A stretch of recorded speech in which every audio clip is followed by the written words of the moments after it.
All right, welcome back, ladies and gentlemen, to the second episode of the Calcutta Lawyers podcast. Now, when we had started the Calcutta Lawyers podcast, we had decided to broadcast the episodes exclusively on Spotify. However, we have decided that now you can also listen to the podcast on Google Podcasts, Breaker, Radio Public, and Pocket Casts, and you will soon also be able to hear us on YouTube. The Calcutta Lawyers podcast does not adhere to a specific form or topic of content, which makes it diverse, variable, and different from the small pool of legal podcasts across platforms like Spotify. With that being said, let's quickly get started. The topics of our discussion today must have been very clear from the name of the episode itself. Number 1, does the college of the future reside online? Number 2, the practicability of virtual courts. Number 3, the role of lawyers and judges in legal education. And in order to find answers to these questions or to raise further questions or at least start a conversation about these, we have the legendary Dr. Shambhu Prasad Chakrabarty with us, and whom we, his students, lovingly address as SPC. Welcome, sir. Well, thank you so much for that amazing introduction. I'm not legendary, to tell you the least. Yeah, it's just something that we like to call you, sir. So just to tell the audience who SPC really is. Officially, he's the head research fellow and center coordinator, Center for Regulatory Studies, Governance and Public Policy at the West Bengal National University of Judicial Science. And he's also the visiting associate professor at KIT Law School, Orissa. So, sir, I was just going through, while doing the research about this episode, I was just going through your background and Town School, Calcutta with Commerce, then an LLB degree from Surendranath Law College. You also have a master's degree from Calcutta University, then a PhD from North Bengal University. It's just been a wild ride, I'm guessing. Well, actually, the commonality between everything is law. So I think that's the one that has been very attractive to me. Actually, I would rather say that once I started my journey as a higher secondary student, I was also parallelly doing my chartered accountancy because my father is a CA. Now, what happened is that I was crossing CA with flying colors also during that particular time. But then what happened, I really don't know. I started focusing more and more on studying various aspects of law and more into legal philosophy. I would definitely say there was one professor who has changed my life, and his name is Professor Debotosh Halda. Right now he's no more. But he was what I think we should all call as legendary.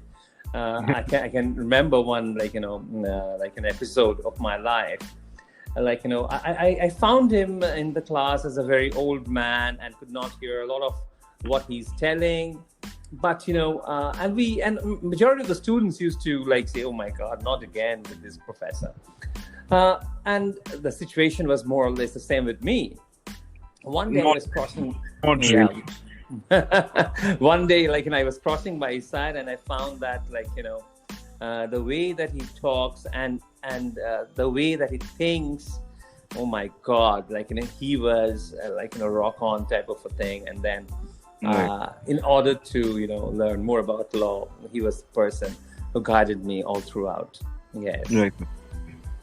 Yeah. So, but sir, I on behalf of the entire, all of your students, I would be really vehemently opposed to that statement that your classes have been anything but boring. And I just wish that anybody who's studying law in Calcutta gets to, at least attend one of your classes, and, that might benefit them in some way or the other. But just moving on, sir. Just to mention this is not relevant to today's topic, but just to complete your introduction to our audience, sir has also written a book. He has a book to himself called Tribal Rights in India, which has been published by Patridge Publishing Singapore. He has also worked closely with people like Nidhi Saxena, V. Mayank, Professor Rothin Bandyopadhyay, Professor Gangotri Chakrabarty, and has written chapters in other books as well. Except for this, he also has a number of publications to his name. All of those details will be linked in the episode description. If any of you want to learn a little more about SPC, you can go ahead and do that. So with that, let's start with the first topic. With the popularity of the MOOCs, or the massive open online courses, and the availability of online degree programs at a fraction of their on-campus prices, we are experiencing an exciting experiment in higher education and also in primary and secondary schools as well. So the question here is, does the traditional classroom of the college in India stand a chance? Will online education be the great equalizer, or is a campus-based college experience still necessary? Your thoughts on that? I would say everything has been topsy-turvy once this corona pandemic has reached this part of the globe, and I would say that this has got a couple of opportunities along with it. And number one, and that is we people are now having a lot of time to retrospect as to what we have been doing, how big a rat we were in the rat race, and whether all these races at all exist or not. Right. This realization has also opened a lot of other opportunities, especially for those people who are into research, who are into education.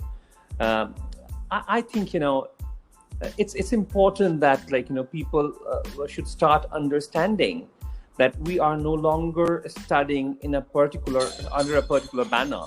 It must be understood that it's not about a student who is doing law under Calcutta University or North Bengal University or Bardhaman University or Kalyan University. The only thing right now all the students should be understanding is that they are studying law overall, and right. This the true sense of globalization can now be felt. And I think this is a huge opportunity for the people to take up these online courses. And I think UGC will, or maybe in a couple of months, will also give sanctions to them. And I think this is very good. Number one. Number two, this gives a plethora of options for the students. Picking up the right thing is now a challenge for a majority of these people. So I think it's important that choosing what course from where these things needs to be researched properly before investing your time. Number three, this situation is not going to stay for long. This will vanish in another, say, around couple of years. So this is the high time that you get the opportunity to be a global, student at this moment, studying law or any other course. But this is not going to happen once this, the corona issue subsides.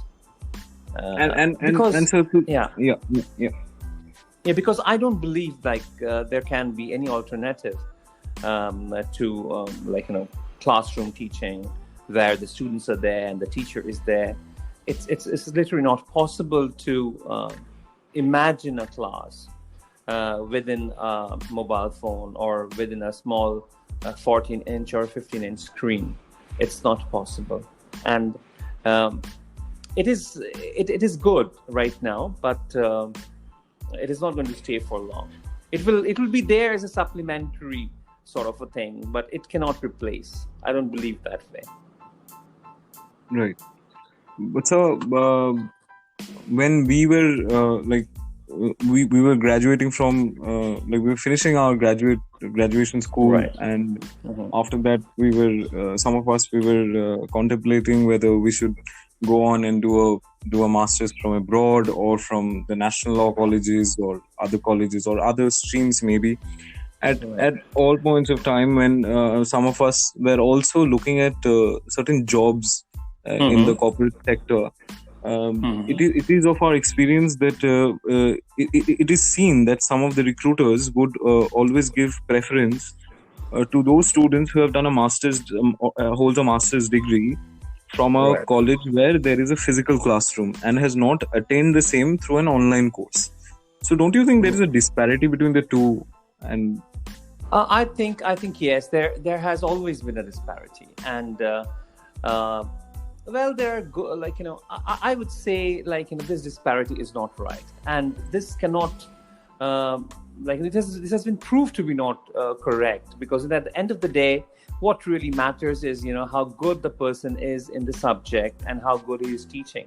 So it's if the person is coming down for teaching, it's not about that. Or if a recruiter take that particular person for a job, it's all about how good the particular person does his work and does his job. It's not really from where the person has actually done it. The reason right, for this particular perception of so-called a particular brand name, etc., is primarily because of the commercial mindset of the people, and to some extent the colonial mindset of the people. And see, I personally don't believe this. It's a personal choice. If I am the recruiter, or I'm like appointed on behalf of the recruiter to test a guy to enter an right. office, I would never look into his degrees. I'll never look into. It's all about how good the particular person is with his job profile, how good he can communicate, how good he is with his skills. Really, from where he has done this, education really does not matter to me. So on this, just to draw your attention on a particular debate that was conducted by an organization called Intelligence Squared Debates in America. In the year 2014, they had held this debate, and it got a massive outreach to the entire world through YouTube. And the Right. particular debate was titled as "More Clicks, Fewer Bricks, the Lecture Hall is Obsolete." And in that particular debate, the proponents of the online the proponents of the online education system, I felt that they were allowed to assume that things will continue to get better and better to make up for current admitted shortcomings which are there in the online classes. But while watching that particular debate, I felt that if there are shortcomings in the online classes system, there also is a lot of shortcomings in the brick model, as in the actual classroom model. And the universities today all over the world are embracing, perhaps slowly, new technology, including online elements. And do you think that'll keep getting better and better, where there will be a model where the brick model and the online model will come together, and an amalgamation might happen? I think this synthesis has already happened, and I think this corona pandemic has actually helped that to come into the fore. And once this pandemic subsides, I think we will be having much more dominant role of online training courses, etc. Accompanied with offline mode. I think that's the synthesis we'll be having. Right. Okay, so in one of the webinars that you have spoken in recent times, I was just in one of those webinars, I was just listening to what you were saying, and along with you, there were other speakers who were addressing a very similar problem in terms of what the interns or the people who are still in college were looking to do a summer internship this particular summer has missed out on it, and are not being able to understand how to go about their building up of their CVs. I did not find in that particular webinar, I somehow did not, I thought that the question was raised, but it was left open-ended. So your thoughts on that? See, I would definitely say that a miss is always a miss. You simply can't keep on crying on spoiled milk. And we always need to move ahead and think ahead how we can come out of this particular situation. And see, if the offices are closed and the main people are not moving inside the office, what's the role of an intern? So that's a complete miss. And I think, this cannot be compensated under any circumstances. But on the flip side, if you look into the time that these people have got to a retrospect about their future, I think this is good for them. But a loss is always a loss. There is no doubt about that. But so even if I concede that a miss is a miss, I have personally I've seen advertisements over on websites which are illegal websites, or websites like Law Octopus, which is vehemently followed by a lot of law college students. A lot of companies and legal firms are offering internships online. So do you think an internship online per se have any value at all? Yes, I think it does have. Now, it all depends upon the nature of the work and the nature of the functioning of that particular organization. See, if it's a clerical sort of a work, then I think, and if that particular company or that particular organization can do it through interns, I think it's fine. It's a win-win situation for them. But when it comes to, say, for example, hardcore practice, or these are real misses. Like, say, for example, if somebody is going to see what Justice Chandrachud is telling in a particular court, so that's something which is a miss that cannot be done. Yeah. But for clerical and very monotonous work, well, I'll not say these are boring work. There are a lot of things that we learn, especially when I was an intern. For the entire day of work, my senior would have just spoken, have spoken to me for only 2 or 3 minutes in the entire day, and it's not about interaction mainly. It's about observation. Being an intern, that's what I believe, and that observation is missing when you're doing the work in your own house on your laptop and sending it back to that particular organization. So you learn a lot about that particular work, but you don't learn a lot of other things that's happening around you, especially when you're in an office. Right.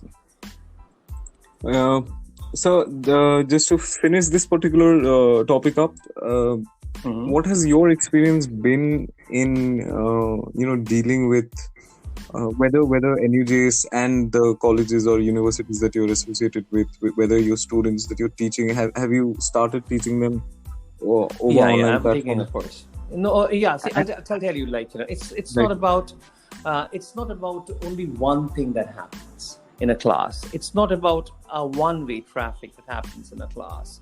It's also it's a debate that happens between the students when a question is raised by one student.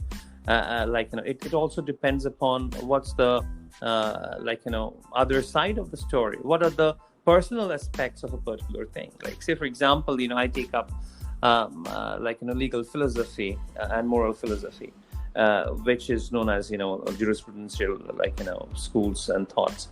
I find a lot of students who are debating the classes very nicely, and I don't think that's possible on an online mode, especially when there are a lot of technical glitches. Number one, we don't have a pure, very good quality platform so far.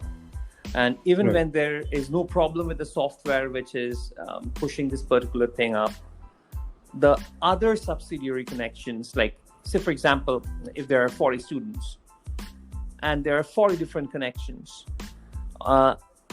it's not possible that all the connections would work perfect all the time during the class hours. That's exactly it's not possible. And what happens, when you are inside inside a classroom and there is a professor who is talking about a particular topic, what happens? You are in a different world altogether. You're away from all the other things that's happening around you.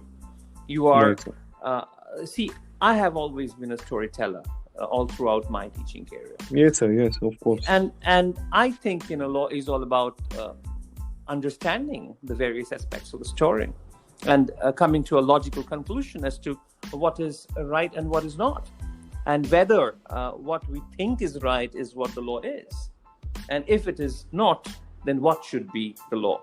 So that is the cycle, but when back in your room, there's so many things happening inside your own house. Your mom is asking to come down for dinner or lunch or whatever it is.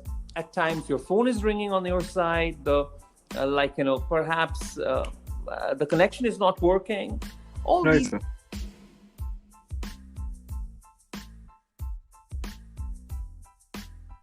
So, are you there?